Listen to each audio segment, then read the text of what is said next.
What's going on, everybody? Happy Monday. So, it's been a while since I've streamed. Took a couple weeks off, and life's been crazy. It's been busy. But kind of had the itch to fire up a stream tonight and specifically just talk about why I'm making my Vigilantes Creek comic. Part of the reason why I decided to, I guess, bring up the topic was recently was called a tourist by I guess one of my agitators at this point. And so I'm like, well, I know I've covered it here and there, but might as well just go into a little bit more detail, do a little bit more of a long form discussion on it, and then get people's thoughts on it. And, the next time that person or another person, claims I'm a tourist or something, then I can just refer them to the stream. Now I don't get offended or bothered by someone calling me a tourist. I know some people get really bothered by that, but it just kind of makes me laugh because it's like, well, hmm, be a tourist in indie comics and be a creator specifically. I mean, you would have to assume you're going to make a lot of money because otherwise it is not worth your time. um, if you aren't in it for the love of your story or the medium, you are going to be really, really disappointed, especially if you assume you're going to make a living doing this because it's extremely unlikely unless, right, you're an ex pro, have a huge reach, right? We know the examples. So yeah, that's kind of what I want to dig into. So let's see who's in the chat so far. We have Mr. Self Destruct. Thanks for being here. How's it going? As always, we got Jimmy the Lumberjack. That's right. I am the smug tourist, apparently. Uh, so let's get into it. So reason why I'm doing a comic is kind of twofold. Um, the second fold I'll go into at a later point because um, I wouldn't have gotten to that kind of aspect of things without the initial fold. So first fold was just, why did I even make the Vigilantes Creed story to begin with? So I started writing this back in 2015, I believe. So literally 10 years ago is when I started writing it. And, initially it was, I just needed an outlet. Like I needed a way to express my thoughts, my feelings, my morals, and explore kind of what I hoped for the world or, the change that I wish that would happen in the world essentially, right? And it's not necessarily political or religious in that regard, but it's more of just like, hey, you know, if I could create my own set of adjustments to the world, what would those adjustments be? And so there was that need to do that, but it was also just, hey, I'm going through a really rough time in my life. I need an outlet. I just need to get again emotions out. And I had this story in the back of my head for years in regards to a gargoyle overlooking the city of Detroit. And, as I've explained on some other people's streams over the course of the last couple of years, one night I just sat down and just started writing. I didn't have any experience in writing outside of kind of dabbling in poetry and stuff, but I just started throwing some words down and did it for about 3 hours straight, starting at 2 in the morning, and fell in love with it.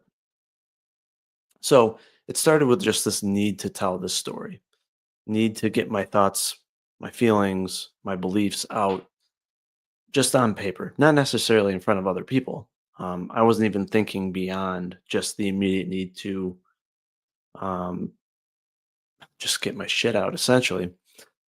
And as I fell in love with storytelling and writing novels, that's when it started to hit me. I'm like, hmm, you know, I want to make something that can inspire others, help them through their own dark period in their life, right? Because that's what the story did for me. Pulled me from the darkest moments in my life and gave me something to work towards, gave me motivation, basically gave me that light at the end of the tunnel. I wanted to see the story come to full fruition. And the more confidence I gained in my writing, the more I fell in love with the characters. And again, the story was like, you know, just like, certain movies, certain novels helped me through periods of my life. Maybe my story could do that for somebody else. And so that's when I started having more motivations outside of just my personal ones, my own needs to get this out. And so that brings me to right just getting the novels out. I initially released the first novel on Amazon in maybe it was 2019, I think. Had it on there for like a year. Sold decent, right, for an indie book, but um the cover art really just wasn't vibing with me.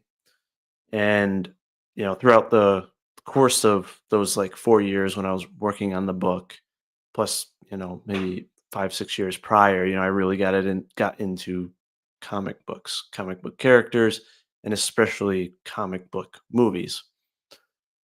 And that's when I got this just kind of revelation, like, hey, I need to rethink how I'm approaching right these novels.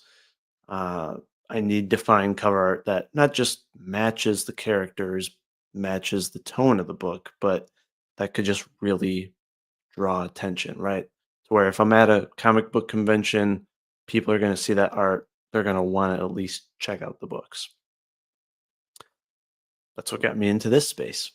So before I go any further, let's see who else is in the chat here. We also have Amazing Gaming Productions. How's it going, man? Thanks for being here. And yeah, I agree. And that's, I'll get into that. This is about passion for my story, passion for the characters. It's not about money. That's a bonus, right? I definitely want to be self sufficient, right? You never want to lose money doing something, but if you can make some to at least be self sufficient and keep making more and more creative projects, then that is the initial goal. Anything above that is literally icing on the cake. So, yeah, that's how I kind of stumbled into the indie comic space was because I needed a killer piece of cover art and just randomly started following a couple people, after just searching like comic book art on Twitter. I was new to Twitter. I didn't have it in the past. And so I can't remember who I followed first, but I, of course, just stumbled upon folks, right? Like, oh, hey, EVS. Oh, hey, there's Shane Davis. Oh, hey, there's Rob Willis. Oh, hey, there's Joe Sontag. And then I would see them posting art from other folks, and I would just continuously like follow more folks because I appreciated their posts, I appreciated their art. And then at some point, I stumbled upon, Clayton Barton and then his brother Corey, and their Kozar art just really, really stuck out to me. Just the intensity of the characters, the how crisp the line work was, and just the coloring just really, really popped. And that was my initial um, kind of urge to just contact one of these artists, right? And I went straight to Clayton, who then sent me to his brother because like, oh, I'm really tied up with stuff, but my brother actually did some of the initial art for Kozar. He does lines, he does inks, he does colors as well. He could probably do the whole shebang. And so I got extremely lucky, and on my first go about, found my artist on the first, um, you know, contact point, and ended up working with Corey for both of the covers for the books, and just absolutely love the art. And so there's the first fold, right? It was about the story. That's it. That's what got me into storytelling, right? I had this idea, and then obviously there's all those aspects of why I needed to tell the story. And then that led me into, hey, now I'm getting a feel for indie comic book art. Because obviously I always thought, comic books were kind of like film in the sense that it's like too expensive to make, right? To hire a pro artist. Because at growing up or when you're in your early 20s and you're not exposed to indie creators, essentially, you're just thinking, oh, there's no way, it's probably going to cost 30, $40,000. Like, I'll never be able to make a comic book. Just like, I'll probably never be able to do a film because, right, you can never come up with the funds, needed to do that. And, but once I had those covers done and I started understanding, oh, this is what page rates are like. And I got that urge to do the mini comic. And then I quickly realized, like, hey, it's not that unreasonable to make a comic book. There are some great indie artists that don't charge an arm and a leg, and you can get not just serviceable art, but some really, really eye-catching art. And then that's where I got into the second fold of it was, you know, the story means so much to me that I not only want to reach novel readers, which is an uphill battle in and of itself. There's there's not a lot of promotion channels. There's not a lot of promotion avenues when it comes to being an indie novelist. It's try to go to conventions, try to go to events. If you want to play the pay or donate to play game with booktubers, you can do that. By mailing a bunch of books for free and hoping they might interview you or review your books. But otherwise, good luck getting your indie book out there as a novelist. There's a lot of fan groups of like urban fantasy, sci-fi, all that on Reddit and on Facebook, but none of them allow promotion because all they want to talk about is just like Stephen King forever or just trad pub books from decades ago or current trad books. So there's really no way to get it to a wider audience. You know, you're pretty much stuck within your own reach. And that's why I was like, hey, I got to find art. I got to find a community, that believes in promotion, that wants to help one another, which got me essentially to this point and got me into doing crowdfunding for the novels, for the mini comic. Super glad I did that because otherwise I'd still be scratching and clawing for every little eye to see my novels. Because again, it's way more difficult on the indie novel side to get exposure than on in indie comics. Unless in indie comics you kneecap yourself and you're afraid of guilt by association and all that, then yeah, it's gonna be just as hard essentially. But um, so yeah, after I got that initial art done, said, hey, I got to do a mini comic. I knew like yeah, I could have went straight towards doing a comic, but after kind of rushing the release of Blood and Stone, right? The first book on Amazon, like I said back in like 2019, I learned that lesson of like, hey, be patient, really think through your strategy on this. Of course, you wanna make a comic, you want to get it out there, but rushing it is it's going to hurt you in the end, and you're going to have a lot of regrets. And so I'm like, hey, I'm going to have a better approach.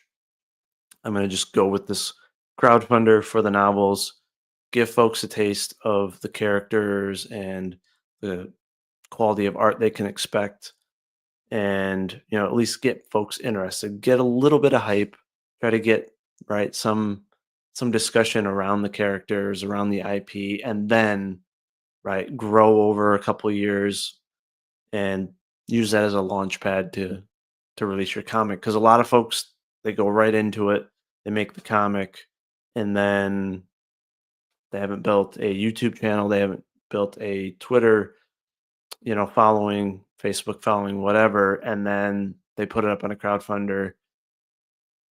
Nobody sees it because there's just not a lot of organic foot traffic on crowdfunding sites, even if the book looks phenomenal. Occasionally it can happen, but it's not very likely. And if you don't find yourself, folks to network with, oof, gonna be tough. And I've seen so many creators, over the last what 4 years, I guess, 3.5 years I've been in the space where they have a head full of steam. They release that comic, crowdfunder doesn't go great. You never see them again. Probably 20, 30 creators, even, let's say 10% of the books looked really good. They just poof, they're gone. Why? Because they likely didn't set a high enough goal. Because again, that need for going in demand and all that, or they just, again, they didn't connect with a community or with folks that promote, and that was their one shot. Because in a lot of cases, right, if folks go into debt on their first go, they have families and all that, that might just be it, and which is understandable, but very unfortunate. And that's why I was like, you know what, I'm not gonna be afraid of agitators or guilt by association or whatever. Why? Because my story is too important to me. I don't want to turn away any promotion opportunities. I don't want to turn away any potential backers, readers, right? And I might have to kind of step in the lines then per se of the internet to get myself out there. But I believe in free speech. I believe folks should have every right to tell jokes, to associate with folks, and so I'm gonna stick by that. And I'm glad I have, and that's not gonna change either. And so now it's like, hey, I've gotten as much exposure as I can at this point. Getting my novels in front of folks. Still gonna keep grinding at that, of course. I'm still gonna do a third novel.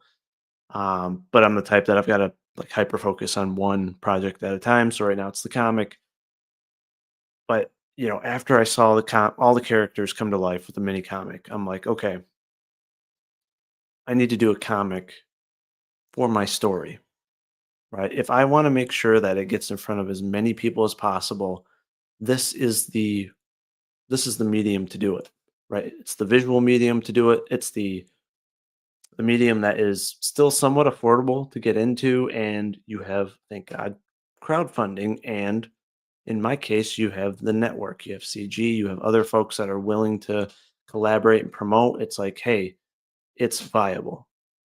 Even if you just break even, it's viable. And so I'm like, I got to do this for my story, because if I can get it in front of another 1,000 or 2,000 readers, I got to do it. And the thing too is, a comic is it's also a better avenue to get it in front of other mediums as well, right? It's really hard if you wanted to pitch a story to Netflix or somebody in TV or film or whatever. If you ever had that opportunity, it's gonna be really hard to hand them a novel and be like, "Hey, can you read this?" No, they're gonna be like, "Hey, I just want a quick elevator pitch." But even that, if like you don't have their full attention, it's gonna be really tough. They're gonna say, "Hey, you need to translate this into a a film script or screenplay." But with a comic, that can be enough. I mean, obviously, right? Plenty of comic books, whether they've been initially indie or initially mainstream, they've went beyond the comic medium. They've went into film. They went into TV.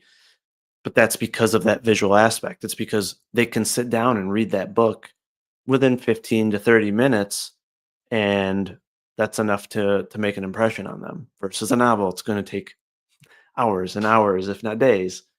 Uh, so that is an advantage to that. Now, that's not my core motivation by any means. It's, hey, if I can get 1,000 backers, even 500, right? That's 500. That's 1,000 more people that have read my story that can hand that comic to somebody else or tell it to somebody else. And so I'm like, I've got to do this so that I can get that story out there.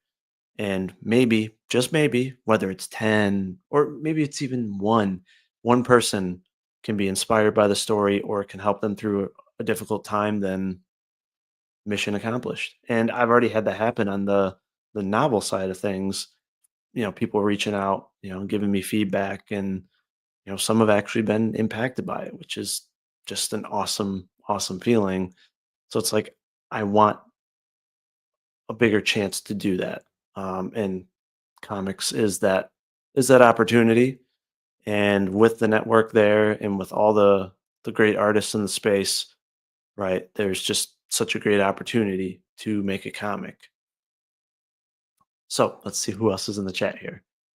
It's just going to be more of a ranting stream, but definitely if you have questions, pop them out there and I will address them.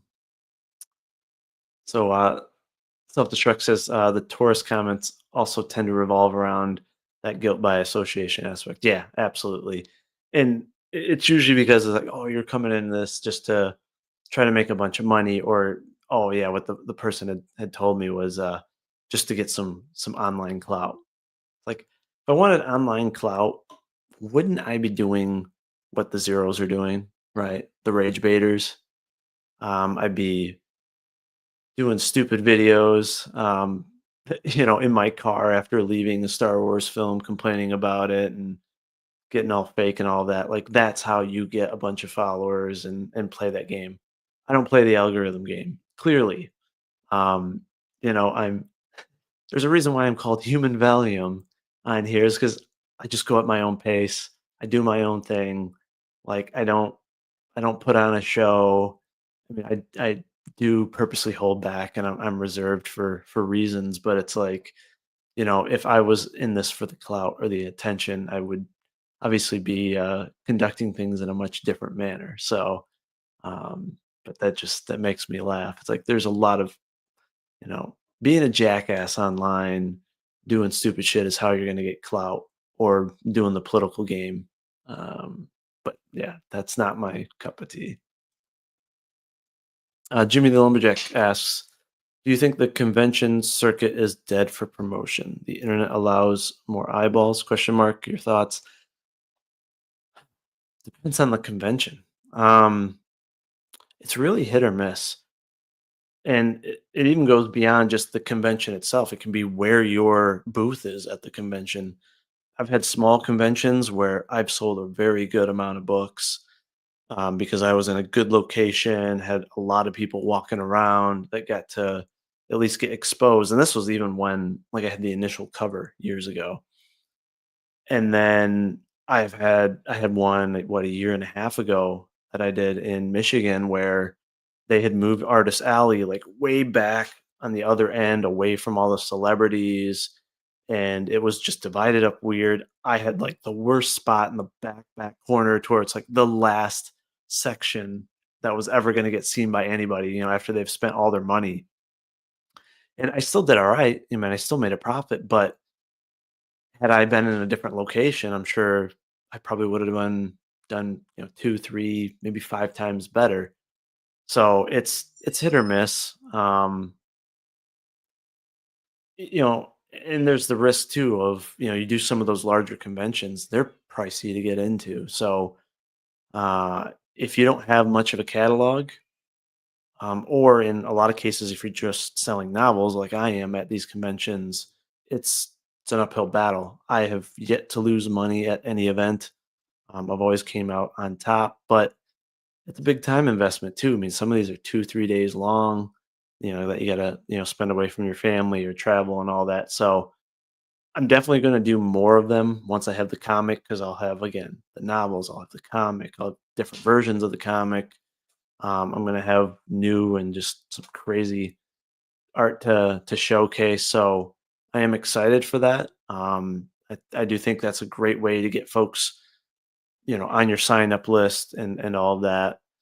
Because when it comes to the internet, you do eventually hit a point where it's like, unless you're rage baiting or things like that, your follower count's not. It's gonna just very slowly go up. So you're just almost in a small echo chamber to where it's like, hey, you've maximized who's going to be on your sign up list or who's actually seeing your content. So it's great for a couple years. And then until you do something new or something that really gets people's attention, you kind of just, again, there's ebbs and flows to it all. But yeah, it's too bad that there are some conventions that they know they don't have the attendance but they kind of market it to creators as if it's great and they charge 300-400 plus dollars for a table and all that and the a lot of creators kind of fall for it and then they go and they're just like what the heck so it's tricky. So right now on the comic it's gonna probably be between 50 and 60 pages at the moment. So probably maybe 52, 56, maybe 60. Hard to say. Right now I've got 36 pages scripted. 30 of that being edited probably 4 times over. So looks like it's going to be around, yeah, between 50 and 60. So what's going on, Andrew? Thanks for being here. Yeah, not a bad explanation there. So Andrew says he just drafted up his graphic novel idea for a pitch competition here in Australia. Nice. Good luck.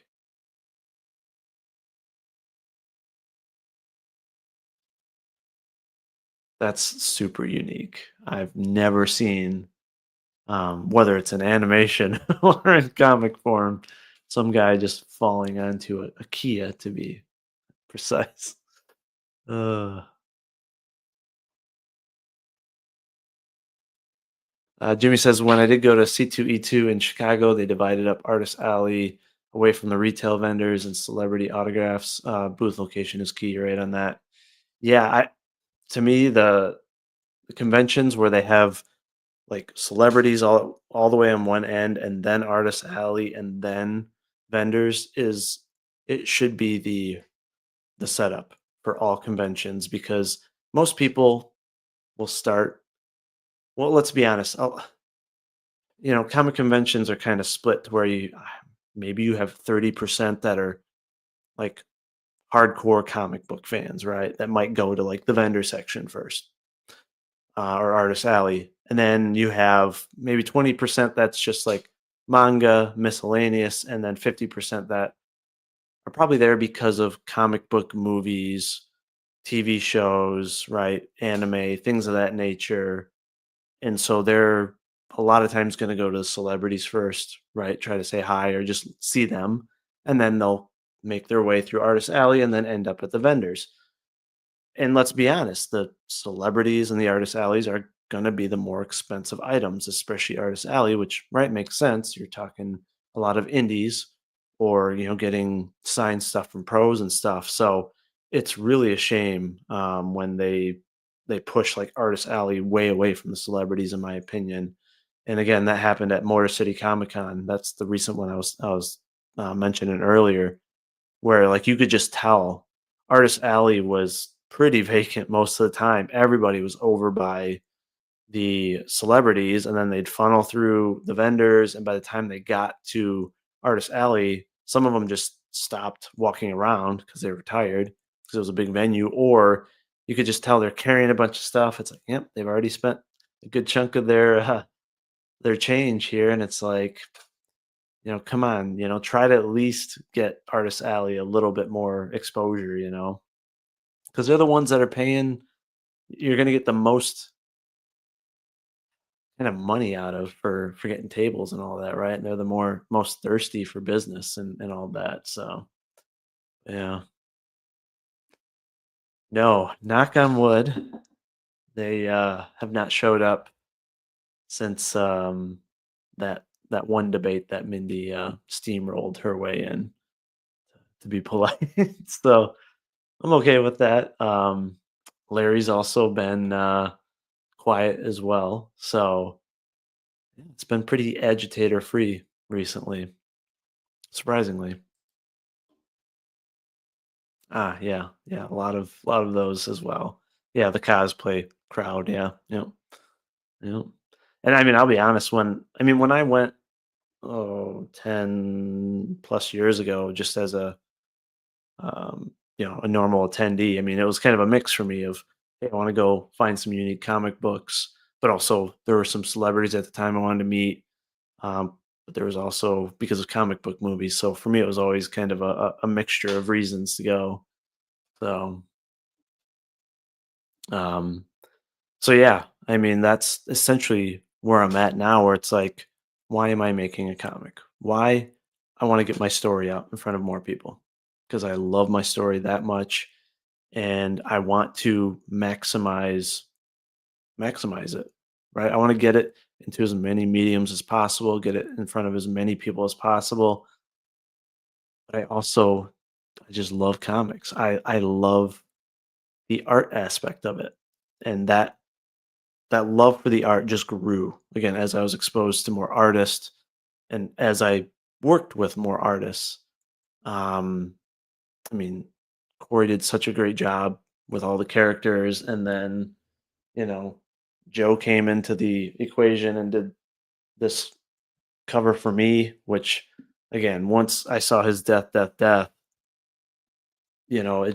reminded me of Frank Miller. It reminded me of just art that really, really sticks out. Might not be everyone's cup of tea, but man, that's something that it's really going to resonate with some folks. And I've always been very picky in regards to which comics I spend time reading and which movies I invest time in. And I'm the same way when it comes to the art that's going to be on my books. And I really want to have art that, again, it, that it's really going to hit, a group of people and they're really going to love the art. I'd rather be have a book that a small to medium sized people absolutely love more than anything than just be widely like kind of accepted or like, "Oh, that was cool." Like, I liked it. Like, I'd rather have that group of just passionate readers where it's really going to stick with them. They're never going to forget the story, the art, then just right kind of be known across the board nonchalantly. And so, yeah, as I got exposed to more art in the space, that's when I was like, okay, the wheels just started, turning in my head and how I can, depict these characters, how I can depict the story. And, you know, with the artist I ended up going with, for the comic, it's just like it's just been such a natural flow of events to where when I'm scripting this, I can just imagine just every panel, every idea coming to life through his style of art. And I think the way I even write the script is it's like tailored for his art style, essentially. And also it's heavily influenced by the likes of like Frank Miller and stuff. And I utilize, different types of inner monologue and kind of layouts and stuff that again certain readers are going to pick up on the influences. And so for me again, I want to have a book that it stands out like a Sin City to where folks are just going to never forget it. So yeah, I want to make something impactful, something that's going to leave a mark on readers. And indie comics is interesting. It's kind of trying to think of kind of an analogy today when I was driving, but um, you obviously have like the pros, right? Let's consider that like the NBA, right? And then indie comics, you kind of have different levels or different mindsets. You have the 30-year-old that just wants to play rec ball, right? Just wants to have fun. Nothing wrong with that. Um, that's not me. Don't get me wrong, it's fun making comics. Like I really enjoy making this comic, but again, it's much deeper than just fun. And then you have right the folks that want to be MVP of the rec league, right? They want to be noticed in the space. They want to maybe hit a certain funding level. I'm that way to an extent, but again, goes beyond that. Um, and then you have folks that are like, "Hey, I want to get noticed by a scout and somehow get like invited into the D League, or is it G League now? I don't know for the NBA, but um, which every once in a while someone gets kind of pulled up out of the ranks, and their work really stands out, and it gets a ton of exposure. For me, it's a mixture of things, but I've always been competitive. you know, s- Basketball was my life growing up. I was insanely competitive with that. Then I transitioned into doing bodybuilding. I was very competitive with that. And then once I lost that, it was just like didn't really have anything to compete in. Like I played like video games and shit, but um once I got into the indie comic space, I'm like, oh, this kind of gives me a little bit of a sense of competitiveness, right? To just try to hit a certain funding goal or like, hey, these agitators over here, like I'd really like to work towards like raising more money than them. Having a book that gets more praise or impacts more people than them. So part of it is like the competitive spirit that I have. Um, but the biggest thing for me is just like I want to have a book that stands out. When folks look at it, they're like, "This does not look indie." Or when they realize it's indie, it's like, "Man, this is just unlike anything I've seen." It's something that they want to display, right, in their background or on a shelf. Like I want that. I want to have that Frank Miller effect, right? The effect that he had on me when I read his stories. When I saw his art, I want to have that in the indie space. And of course see if I can somehow get it beyond the indie space. But that's just kind of give it a shot. But as again, it's about putting it in front of as many people as possible, trying to get the story into as many mediums as possible. I got the novel side covered. I'll continue to grow in that over time. Now it's comics, and I can just see myself doing. At least if I can again be self sufficient. That's the initial goal in terms of funding, right? Get all my costs back to where I can just go right into the second book, and then hopefully rinse, repeat, rinse, repeat. I could easily see myself doing 10 issues. Over the next 5 to 10 years. There's definitely enough content for that, and I would love to just continuously release them. So that's the focus. How do I market this? How do I do the crowdfunder in a way that I can always make sure that I make all the investment back so that I can just go right into the next book, or have that confidence that, hey, while the book A is in funding, I can continue to work on book B. Or maybe if I'm really lucky, get to a point where it's like, hey, I have artist A working on primary Vigilantes Creed, and then maybe I could have an artist B working on an indirect spin-off, and grow over time. So, but you know what? If all that makes me a tourist, I am absolutely okay with being a tourist.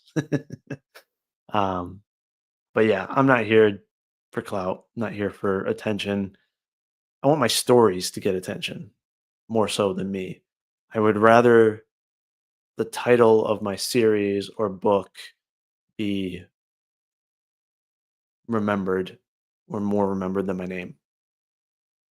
Uh, some other folks, maybe not so much, right? It's more about the name, the empire, right? How much money you've made.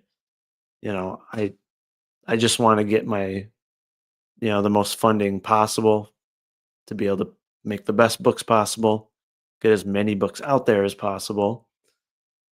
But I'm never going to be sitting there bragging about profit or how much I've grown my business or any of that. Like, I just have enough corporate life that I've dealt with. I don't need that in the indie comic space. I don't want to be known for business. I want to be known for my stories and my characters. Uh, oh, we have SF Gaming here. Thanks for being here. He said, or he, she, they, I don't know.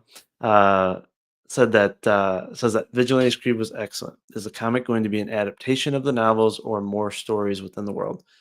So it's going to be an adaptation. The first issue is gonna cover like a fifth, I would say, of the first book, but there are going to be some subtle and some drastic differences between them. Just with that ability to do more of a obviously visual style of storytelling. And now that I've kind of opened up my creative abilities, in adjusting to scripting a comic, I guess. I think I've improved the story. I've improved and adjusted things that have happened in the story. And yeah, there's other aspects that I'm going to explore in the comic. So if you were to read that section of the novel and then read the comic, they're going to be pretty different, noticeably different, but in a good way. And I can tell that writing the comic script is going to help me in terms of writing the next novel. It's going to help me tighten up the prose. It's going to help me with a lot of the action and fight scenes. It's going to help me with having more impactful dialogue, inner monologue, help me be a little bit less verbose. So um, it's gonna they're gonna benefit one another in many ways. But I do hope to eventually have some indirect spin-offs, tell some other stories within the world. But again, right now I gotta 100% focus on the first comic issue and maximize that. Thank you. I hate that after everyone coined Snyder's run at DC, the Snyderverse, that everyone started throwing verse, epic verse, Rippaverse, just tainted it for me. So I don't want to ever have it called that. I don't know what I would, I guess, want it called, but I don't think I want verse at the end of any of it. Uh, so yeah, that was kind of the 45-minute spiel on why I'm into comics. I mean, there's I'm sure other aspects too that I could explore of why I'm doing it, but I don't know. I just really love the story and the characters. It's the story kept me on this earth for a good 5 years. I have to maximize it. Um, for what it did to me. Um, it would just be a shame if I stepped back or didn't give it my all. So that's what I'm doing with the limited time that I have, with the money that I have available at the moment. I'm putting it all out there. So but I feel very very confident in the script thus far, in the art thus far. So excited to show you guys art. We'll get there hopefully soon. Get the sign up page going, and again, I treat the sign up like it's a campaign. Like I want to maximize that. I'm a firm believer in run your sign up phase like it's a campaign. So hopefully in the next, by the end of the summer, we'll be doing that. We'll make streams even more fun as well. Maybe do some draw streams with the artists and all of that. But yeah, but again, got to be patient, and that's the other thing too. No, thanks for being here. Self destruct again. Have a good night. That was the other thing I wanted to touch on was again going back to the having patience aspect. Um, there are a lot of creators that again they're in such a hurry to get the story out there that they find an artist and they run with it. Um, some it's again it's a patience thing. Others it's there's some that just are not as anal about the quality. Let's put it that way, right? This goes back to the whole like quantity versus quality bullshit and all that. But folks that are just like, man, I just need to get this. I'm gonna get this book out here. It'll look good enough. Versus like, hey, I'm gonna take my time, find the right artist, or invest more, right? Take a little bit higher risk to maximize the IP. But in some cases, the IPs are not right. They're not truly that creative, and they're algorithm chasing. Um, you know, doing smut comics, whatever, um, parodies and such stuff of that nature to where I don't know, there's just not as much thought that needs to be put into them. And that's not me. Um, I literally, once I got done with the mini comic and started preparing for doing the, full comic issue, like I was like, hey, I'm not going to settle in regards to artists. I'm not going to rush this. If I have to wait 2, 3 years just for the artist that I wanted to work with, that I am working with, I will do that. Now, if I was more of a tourist or in this just to like get attention, I'd just be like, I'm just gonna go find someone, could be outsourced to another country so it's quicker. I could, instead of investing the money that I'm doing now, I could have went and probably did 3 books or even done 5 24-page floppies. It would have been much lower risk, and I could have gotten five comics out and been like, "Hey, I released all these comics." But I know I would read through those comics and I'd be disappointed in myself. And I know readers would be disappointed as well, because again, it wouldn't that book, its art wouldn't smack them in the face. It would just be like uh, just flip through. Oh, that was fun. That was cool. Good story, but the art could have been better. I don't want that feedback. I want it to be like, this art is perfect for the story. Like, man, that gargoyle just looked insanely gnarly. Those fight scenes were just really intense, super detailed backgrounds. Like, I can't believe the detail of that church, for example. I I would have waited 2, 3 years. It would have probably hurt me in a sense from a business perspective, right? Letting the flame go out a bit and all of that, and, letting some of the steam out in regards to marketing and all that, but to me, it was about how do I maximize this book? I am willing to wait until I get the right artist, and that's luckily, I didn't have to wait that long. I mean, I've had to wait in regards to when they're ready to, like, go full steam ahead because I knew they had stuff to button up, but, I would have waited longer because I knew I would have been doing my book a disservice by just taking whatever I can get in regards to artists out there. And that's not a jab at the artists out there by any means. It's just that I know my book needs a certain style of art, a certain level of detail, and I'm willing to, again, lay it all out for this first comic issue because the first comic issue is critical to retain an audience and get the same or amount or a higher amount of funding for the second book, the third book. Shane Davis is a great example of that, right? Someone that's just leveling up and just maintaining that steam versus other folks where it's like, hey, the first campaign maybe makes 15 and then the second one's 10 and then the third one's 5. And it's like, I do not want to be in that position.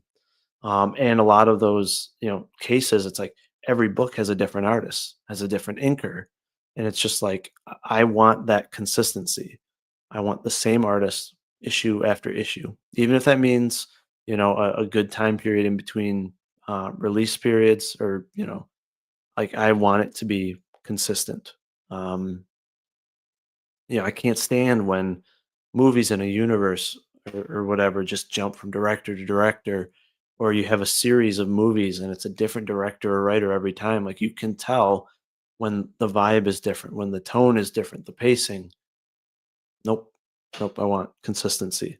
So, so yeah, that's been my approach, and that's again, you know, uh, agitators have complained like, oh, why does it take you this long to release your comic? Why isn't it out yet? It's like it's because I give a shit.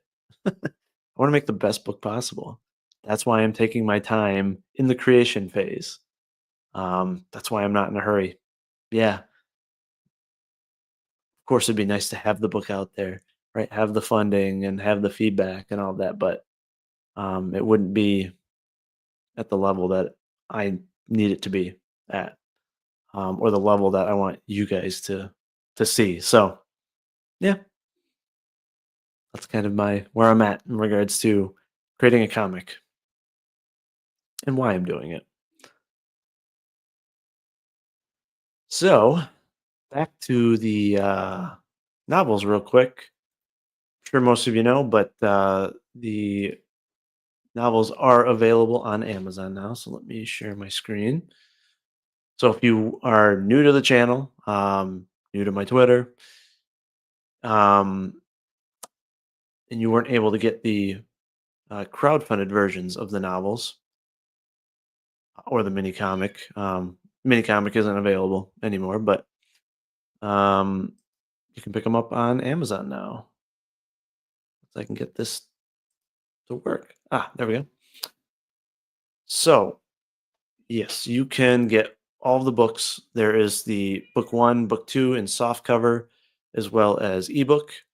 You will get the soft covers within like 2 days, free shipping if you have Prime. And there's also this hardcover duology version with the Joe Ball art that you guys can get as well, which also gets delivered within, like 5 days. So, yeah, if you're curious about Vigilantes Creed, if you want to, understand why I'm so passionate about the book and about the story and its characters, then go and pick these up. They're quite affordable, definitely as high quality as they can be with Amazon printing and all that. But yeah, definitely worth your time, and it will give you some great content while you're, in between comic issues. For example, it'll give you a different style of storytelling. So definitely go check these out, and would love to hear people's feedback.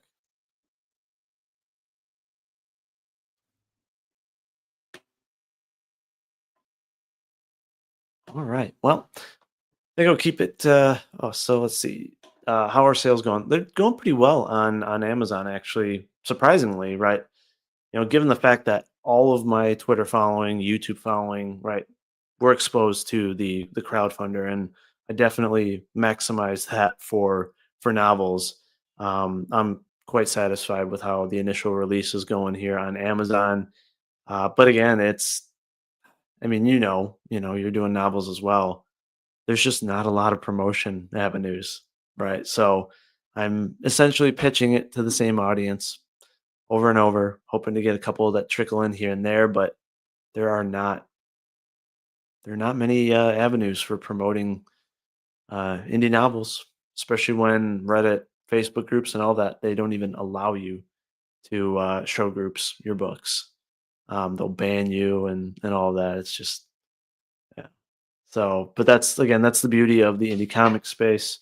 There are a lot of awesome channels. There are some big channels that will give you an opportunity to promote. So that has been a great change of pace, and something I was blessed with being able to promote these novels to a comic audience. So that's been fantastic. So, but yeah, definitely gonna keep grinding, trying to get as many sales as I can on Amazon. Um, every dollar that I make from it's going right to my line artist, slash inker slash letterer. So it's only going to help more of the comic get done prior to starting the crowdfunder. So it's going to be a benefit to the readers as well. So and yeah, I'm all about art style. I mean, again, there's not a shortage of artists out there. There's not a shortage of quick turnaround artists.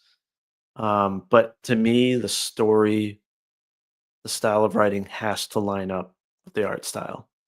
Um, and it's a shame again when you read a really good story, but the art just isn't fully there. Now I get it in the indie space, right? A lot of times people are constrained by budget, and that's where it's really friggin' tough. But that's why I started with the novel slash mini comic campaign to try to get a springboard of funding so that I can put that towards a really high quality artist, and really go all out. It's a much bigger risk. It's a much bigger investment, but it's gonna it's gonna it's gonna pan out. And I'm just gonna bust my ass when I do the next crowdfunder. Make sure I get on all the channels I can and, see how the chips fall. So yeah. And I joked about this in one of the tweets is like, there are just not a lot of good gargoyle stories in fiction. There's a ton of smut books with gargoyles in it, unfortunately. But, outside of the Gargoyles TV series and um what was the I Frankenstein movie and a couple other things, there hasn't been a lot of great fiction, especially around a vigilante gargoyle or a superhero gargoyle. Um and I don't know of any other than my book where it's like a nice blend of biblical lore and, gargoyle vigilantism. So definitely, if you're curious about gargoyle lore, um, what a gargoyle would be like as a vigilante, this is definitely the story for you to check out. And now, again, you can get it pretty much worldwide, especially with Kindle. So and it's only like 750 for Kindle, so um, it's definitely readily available. Possibly after the first comic, I will do an audiobook, but again, I can't take funds or money and put it towards an audiobook right now. I gotta maximize the comic. So, how's the money work on Amazon when I buy stuff on here? BA, how much do the creators get? If you do So they actually break it down. Like if you want the actual details, they'll show you. If you search like Am- Amazon or KDP royalty calculator, you can see, based on the pages and based on the price that's charged, what the royalties are. But the quick and dirty for like a Kindle, if it's like at 750, you might get between $4 and $5 because obviously they don't have to print anything. They'll take like 33% or something of that nature. But when you do the paperback, you are lucky if you get 25% royalty because even though the printing isn't that expensive, they take a good like 30% on top of the printing costs. So if you're charging only like $10 and you have a 300-page book, you might get like $2, if that. Um, but you're definitely going to get a much smaller margin than you would in crowdfunding and other avenues like your own website and all of that. But on the plus side, folks can get free shipping, quick shipping. They won't get really sturdy, reliable packaging like you would have gotten from me. You won't get as good of print quality as I was able to provide, but um, you can definitely get the story at an affordable rate and at a quick in a quick manner. So yeah, but again, every dollar helps, right? Every sale, again, it contributes to getting a page done for the comic. So um, that's why I'm gonna bust my ass promoting Amazon. That's why I'm gonna do in-person events because again, every however many $100 gets me a page of comic art, and I've got to do 50 to 60.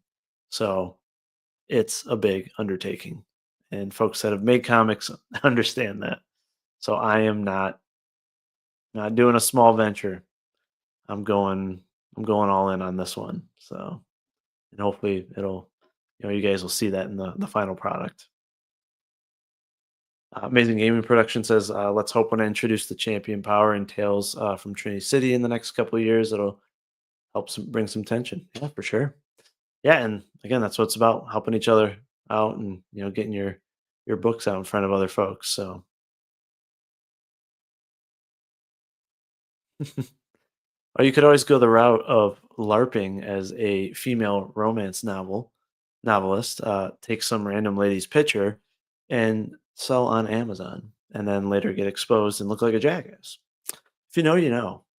I will never do that. I'm sure you wouldn't either. Oh, geez. All right. Well, thank you guys for checking in. I'm going to try to do a second stream, probably Thursday. Um, with Superman releasing what Thursday night, Friday. I think I want to do a stream about Superman. How I think Superman should be depicted. What's the perfect depiction? My thoughts on Superman, go through some of the clips and new trailers from the movie, which I have absolutely no desire to watch. I will be watching Man of Steel in honor of the Snyderverse on Thursday night or Friday. But yeah, definitely want to go over some pages and panels from different creators in the mainstream for Superman.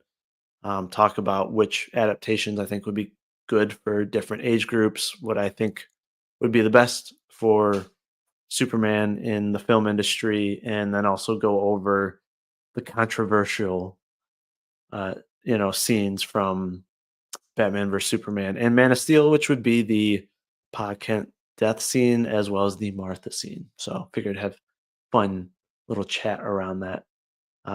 Maybe have some guests come in if I can find some folks that would be interested in chatting about that. But yeah, try to do another stream. This one was more of just hey, let's do a little bit of a rant. Give you guys some insight into this. Feel free to share it around. So again, more folks will understand kind of what I'm trying to do and why I'm doing it. But yeah, I had the kind of the idea for this stream popping in my head later tonight when I was driving. I'm like, I'm just gonna hop on and try to elaborate a bit. So, all right. Well, thank you guys for joining. Appreciate you being here, and have a great rest of your night, and also have a great week at work and all that. So, take care. God bless.